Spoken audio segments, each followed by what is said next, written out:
Big ബോസിന്റെ ഒരു ഫൈനലിസ്റ്റിനെ അല്ലെങ്കിൽ അതിന്റെ ഒരു വിജയിയെ നേരത്തെ കണ്ടുവച്ചിട്ടില്ല. അല്ല, ഞാൻ ഒരു ചെറിയൊരു കഥ പറഞ്ഞുതരാം. നമ്മൾ തീരദേശത്ത് നിന്നുള്ള ആളായതുകൊണ്ട് ഫുട്ബോൾ ഭയങ്കര ക്രേസ് ആണ്. എനിക്ക് വലത് കാലം വെച്ച് ഗോൾ അടിക്കാൻ ഭയങ്കര എളുപ്പമാണ്. നിങ്ങൾക്ക് ഇടത് കാലം വെച്ച് ഗോൾ അടിക്കാൻ ഭയങ്കര എളുപ്പമാണ്. ഇത് അറിയാം.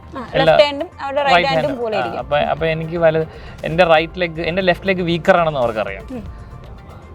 ഒരു ഗെയിം വരികയാണ്, നമ്മൾ ബിഗ് ബോസിലെ വിന്നറിനെ തിരഞ്ഞെടുക്കാൻ പോവുകയാണ്. ഗോൾ അടിക്കണം, പക്ഷേ ഇടത് കാലം വെച്ച് മാത്രമേ അടിക്കാവൂ. ഇതാണ് നിയമം.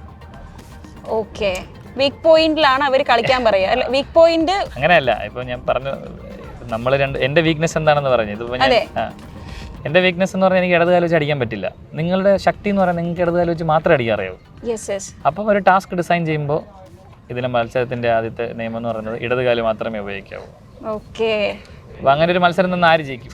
അതെ, മനസ്സിലായി. അതായത് അത് വെൽ പ്ലാൻഡ് ആണല്ലേ. ഇതിൽ ഏത് ദിശയിലേക്ക് ഇത് കൊണ്ടുപോകണമെന്നും ഒരു മത്സരം ആര് ജയിക്കണമെന്നും ഉള്ളൊരു ഇത് നേരത്തെ അവർക്കുണ്ട്.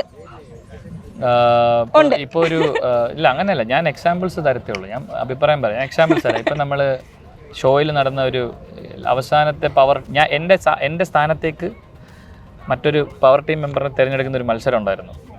കണ്ടിരുന്നു എന്ന് ഓർക്കണം. ഞാൻ കണ്ടിരുന്നു. അതെ, കോംപ്രഹെൻസീവ് ക്വസ്റ്റ്യൻസ് ആണ്. അതായത് ഒരു കഥ പറഞ്ഞിട്ട് ചോദ്യങ്ങൾ.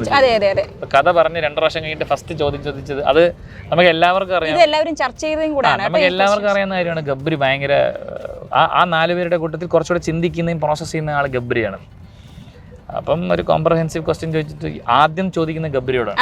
പെട്ടെന്ന് നമുക്ക് ഓർമ്മയിരിക്കുന്ന ക്വസ്റ്റ്യൻസ്. അപ്പൊ ആ ചോദ്യങ്ങൾ ചോദിക്കുമ്പോൾ അതിന്റെ ഉത്തരത്തിലേക്ക് ബാക്കിയുള്ള മത്സരാർത്ഥികളുടെ ചിന്ത പോവും. അത് ഓട്ടം, അല്ലെങ്കിൽ അവരെ മാറ്റി നിർത്തിയിട്ട് വേണം ചോദിക്കാൻ. അതെ.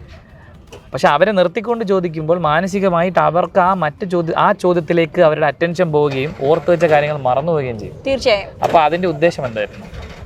ആരെങ്കിലും അവർക്ക് അവിടെ എടുക്കണമായിരുന്നോ? പക്ഷെ അത് പ്രേക്ഷകർ വിഡ്ഢികളല്ല. ഇത് പല കമന്റ് ബോക്സിൽ പല രീതിയിലൊക്കെ ഇങ്ങനെ ഇത്തരത്തിലുള്ള ചോദ്യങ്ങളൊക്കെ ഇറങ്ങി നിന്നതാണ്. ഞാൻ പറഞ്ഞോളൂ. അപ്പൊ അതിനൊരു ബ്രൈറ്റർ സൈഡ് ഫോർ ഇറ്റ്. അത് മനസ്സിലാക്കുക. നിങ്ങൾ ഒരു ബ്രൈറ്റർ സൈഡ് ഉണ്ട്, അതിന് ഒരു വലിയ സൈഡ് ഉണ്ട്.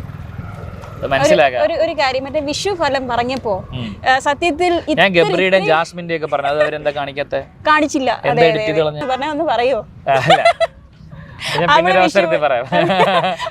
അതെന്റെ എക്സ്ക്ലൂസീവ് കണ്ടന്റ് ആണ്. ഞാൻ